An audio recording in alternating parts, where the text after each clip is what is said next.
이순신 장군이 쓴 난중일기가 있습니다. 전쟁 중에도 일기를 썼다. 여러분 평상시에 일기 써요, 안 써요? 거의 안 쓰죠. 일기 쓰시면 뭐 몇 성간 안 될 거예요.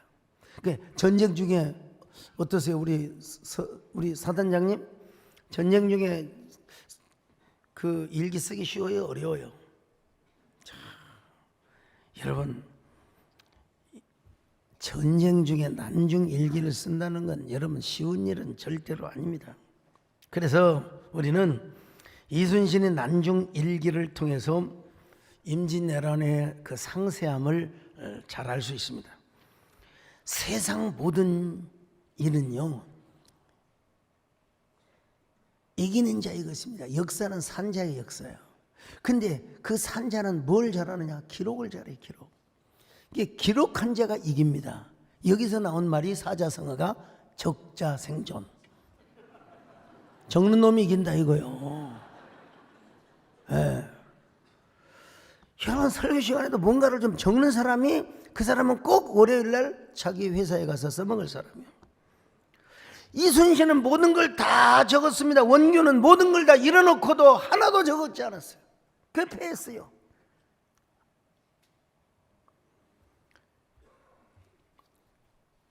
적자는 생존할 것이요, 적지 않는 자는 패망할 것이다. 그런데 이 난중 일기를 다 보고 감화를 받은 사람이 있어요. 네, 이걸 소설로 꾸며냈어요. 바로 김훈 씨가 쓴 칼의 노래입니다. 이 김훈 작가는 난중 일기를 샅샅이 뒤집습니다. 그리고 팩트에 근거해서 1인칭으로 픽션을 회상해 갑니다. 노벨상을 받은 한강, 우리 아들이 하지 말라고 했는데, 내 소설을 이야기하면 1인칭 주어가 없습니다. 그는, 그녀는, 너는 2인칭 주어가 나오지. 근데 김훈 작가는 자기가 이순신이 되는 거예요. 이순신의 관점에서 난중일 근거에서 쫙 소설을 써가는 겁니다. 임진년 몇 월 나는 이러 나는 이러 주어가 1인칭입니다. 근데 김훈 작가가 난중일기에 차마 기록하지 못한 것이 있어요. 그걸 뭐라고 하냐면 침묵이라고 그래요. 침묵. 차마 쓰지 못한 게 이순신의 침묵. 이순신의 침묵이 얼마나 기록보다 더 무서웠다고 합니다.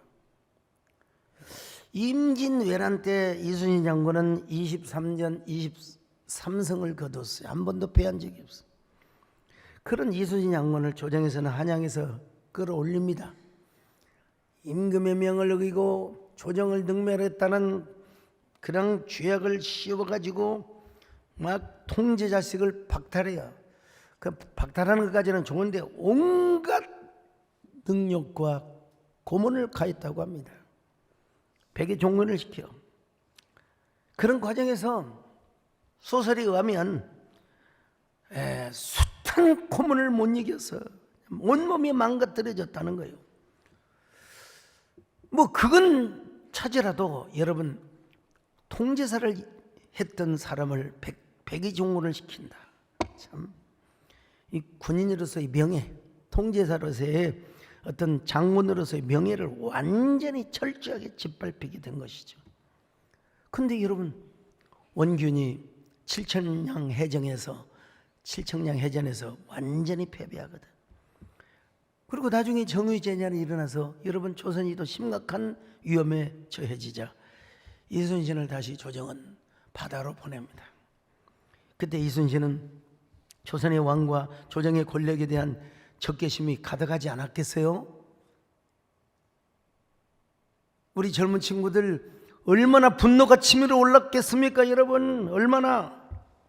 사람은 취중에도 한마디 할 수 있잖아요. 섭섭한 소리요. 아, 목사님 내가 한마디만 하겠습니다. 사람 술 먹으면 그래요.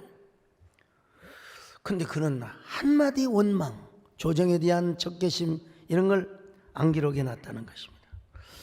이것이 바로 이순신의 침묵이고, 침묵이 오히려 기록보다 더 무서웠다는 것이 소설가의 관점입니다.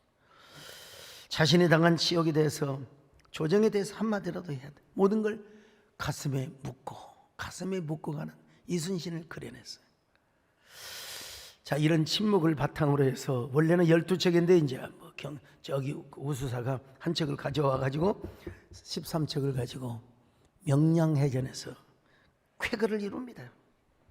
그러면서 이순신은 계속해서 칼의 노래를 부릅니다. 왜 김은소설가는 이 책의 제목을 칼의 노래라고 했을까? 저도 몰라요. 본인도 설명을 안 해놨어요.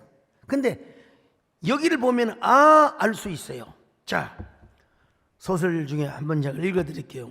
목이야 어디로 갔건 간에 죽은 자는 죽어서 그 자신의 전쟁을 끝내는 것처럼 보였다.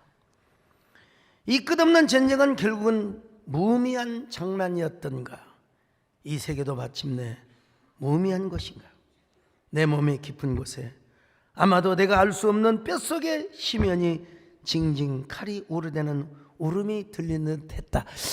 이거 고등학교 국어 정도 배운 사람은 여기서 딱 암묵적으로 이 칼은 누구냐?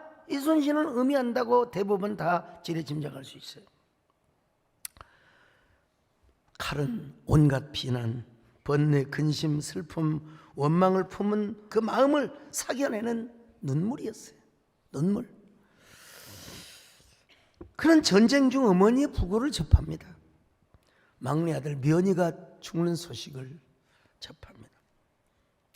수많은 병사들, 적병들의 죽음을 보았습니다. 특별히 김원 작가는 어머니를 떠나온 지 설날을 쓰니까 그 원래 다 있는데 너무 분량이 많다고 선목사님 다 빼라고 그래서 뺐어요. 아무튼 나는 요즘 부목사님 말 듣고 장로님 말 듣고 그 난중일기 여러 개 좀 제가 기록해놨는데, 어쨌든 어머니 혼자, 어머니 없이 저 어머니를 떠나온 지 그 설을 지내기 너무 쓸쓸하다는 얘기가 나와요. 그런 이제 어머니 죽음을 맞지요. 특별히 그는 아들 면의 죽음의 소식을 접합니다.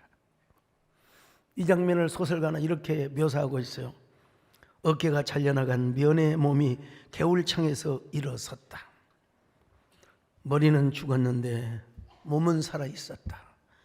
이게 말이 됩니까? 그러니까 소설이지. 죽은 머리가 산을 위에 서서 건들렸다. 면은 칼이 없었다. 어깨에 잘린 면의 몸이 무릎걸음으로 다가와 면이 말을 하는데 잘린 어깨의 단면에서 목소리가 나왔다.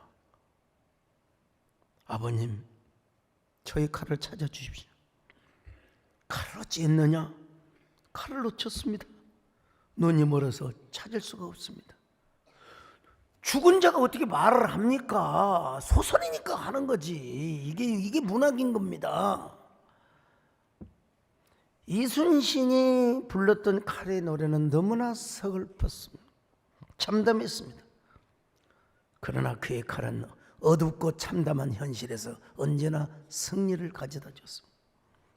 적장의 목을 베고 수많은 외적들을 물리쳤습니다.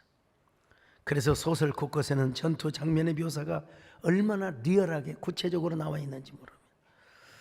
그런 이순신의 장군은 노량해전이라는 마지막 전투에서 숨을 거두지요. 왼쪽 가슴에 총을 맞습니다. 이순신 장군이, 여러분 다 알려지지 않는 얘기 아닙니까? 소설에서도 이렇게 이야기합니다. 싸움이 한창이다. 너는 내가 죽었다는 말을 아무에게도 말하지 말라. 북을 치거라. 북소리를 계속 올리라. 나는 우리 세된 교회 가운데 내가 우리 세된 교회에 특별 11조를 했단 말을 아무에게도 말하지 마라. 추수감사주일에 내가 이렇게 헌금했다는 소리 아무도 말하지 마라. 이런 사람들 많이 좀 나올 수 있기를 바랍니다만은요. 그 이부 예배 때는 빵 터지더만 다 긴장을 하고 계셔. 소설의 마지막 부분은 이렇게 끝납니다. 나는 내 자연사에 안도했다. 뭐 죽은 사람이 무슨 말을 합니까? 이게 소설이지. 산창 너머로 싸움은 문득 고요해 보였다.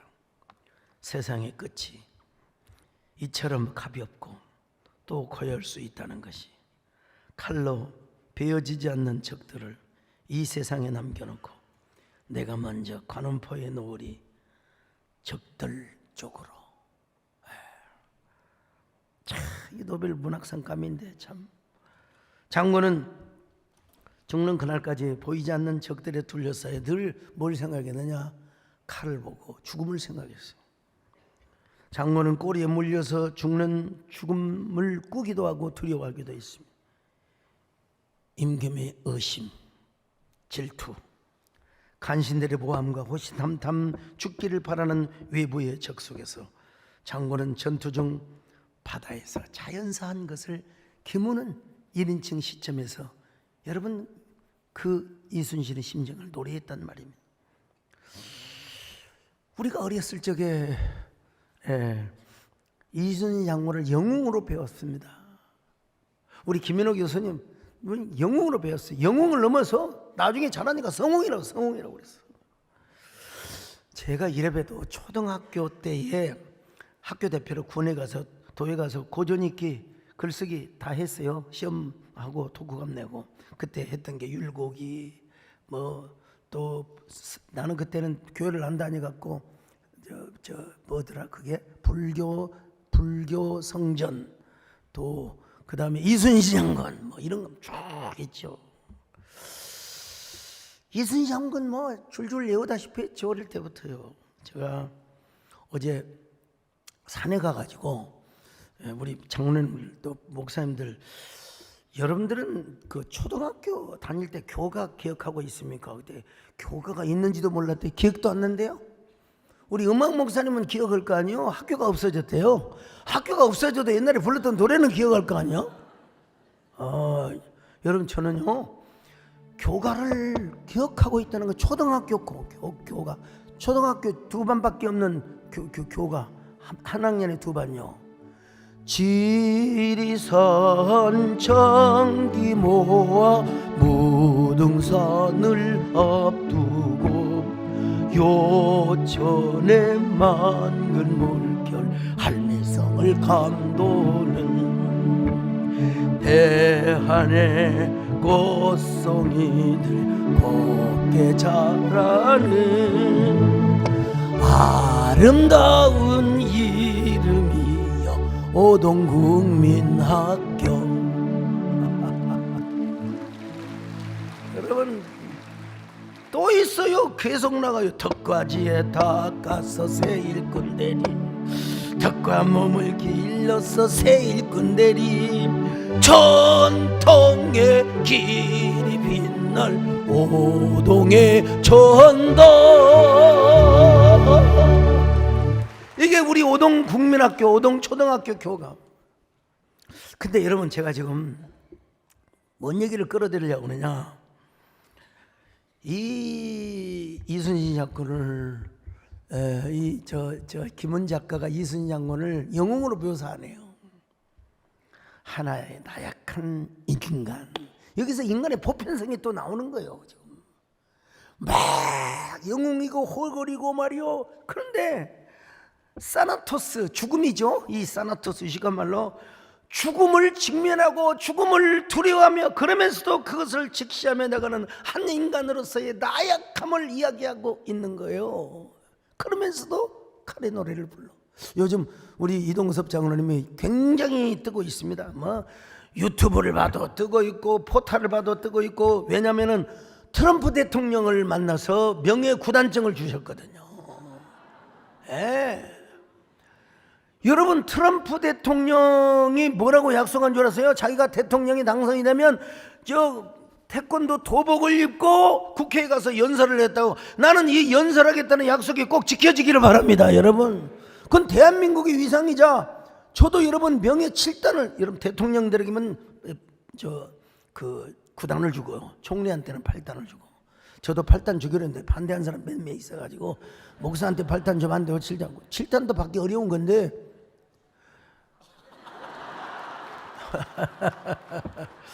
근데 나는 우리 국기원 위상을 높이고 대한민국의 위상을 높이는 마음으로 트럼프가 꼭 약속을 지키를 바라고 기도. 여러분 그분이 목사들이 안수를 받고 당선이 됐다고 고백하는 거예요.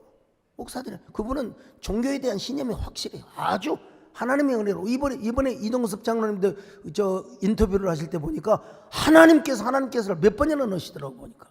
하나님께서. 예.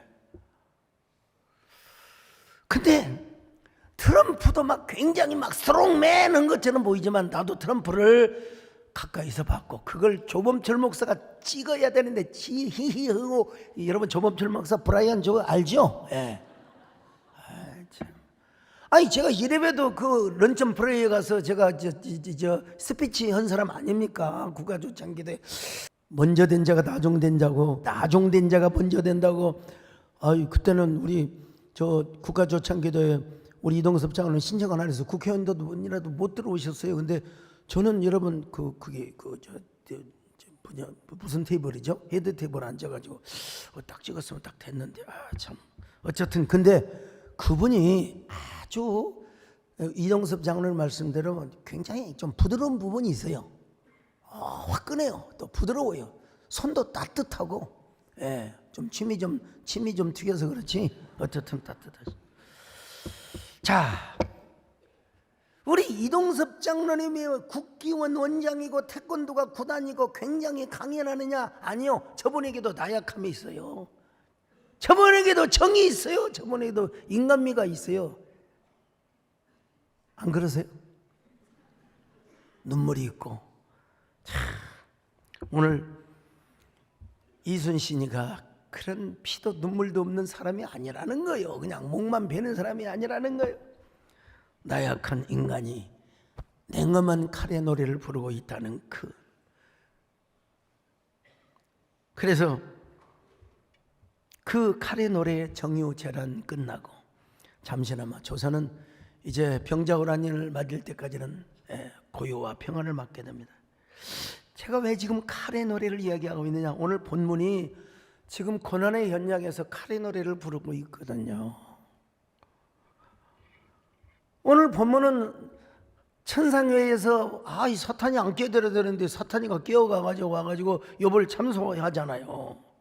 그래가지고 하나님께서 허락을 하니까 먼저 스바 사람을 시켜가지고 욥을 찬탈합니다. 여러분요. 자 1장 14절로 15절 시작. 사환이 욥에게 와서 이르되 소는 밭을 갈고 나귀는 그 곁에서 풀을 먹는데 스바 사람이 갑자기 이르러 그것들을 빼앗고. 자 스바 사람들이 그것을 빼앗고 칼로 죽였는데 또 그 말을 할 때에 보세요. 또 16절 또 다른 사람이 와서 보고합니다. 시작. 그가 아직 말하는 동안에 또 한 사람이 와서 아르되. 자 이제는 하늘에 불이 떨어져 가지고 세상의 총과 노비들을 다 재산을 다 그냥 그 번입니까?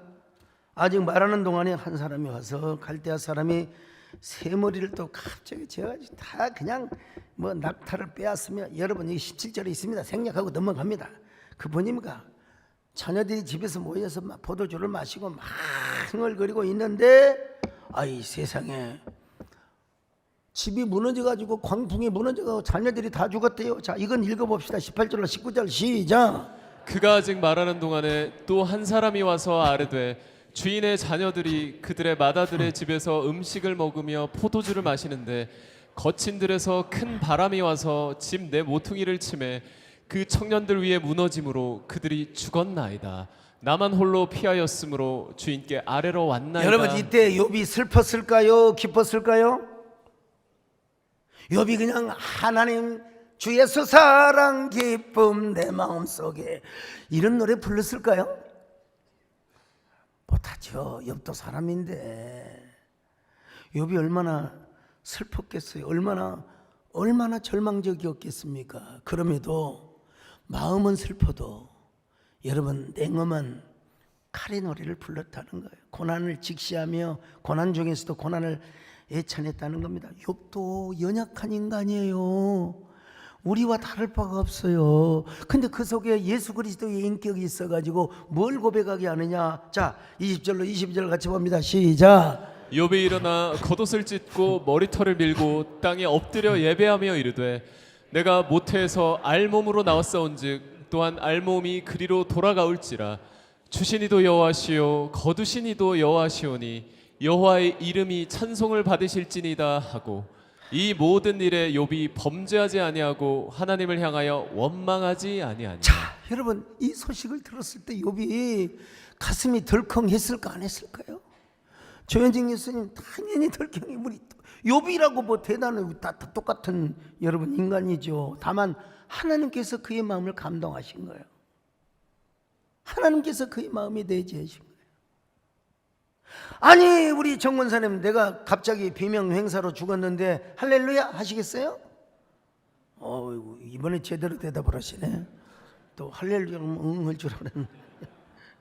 여러분 자신의 재산이 다 날라가 목숨만 빼놓고 다 자식들까지 다 죽었어요. 연약해 눈물 나와 절망이 생겨 섭섭해요. 토적들 앞에서 그리고 하인들 앞에서 자기의 모습이 얼마나 초췌한 모습이겠습니까? 근데 그런 욥도 하나님께서 감동을 주시니까 그런 욥의 마음에도 예수 그리스도의 인격이 내재하니까 그는 고난을 직시하며 고난을 향하여 냉해만 칼을 휘두르는 칼의 노래를 불렀다는 것입니다. 22절 같이 봅니다. 시작.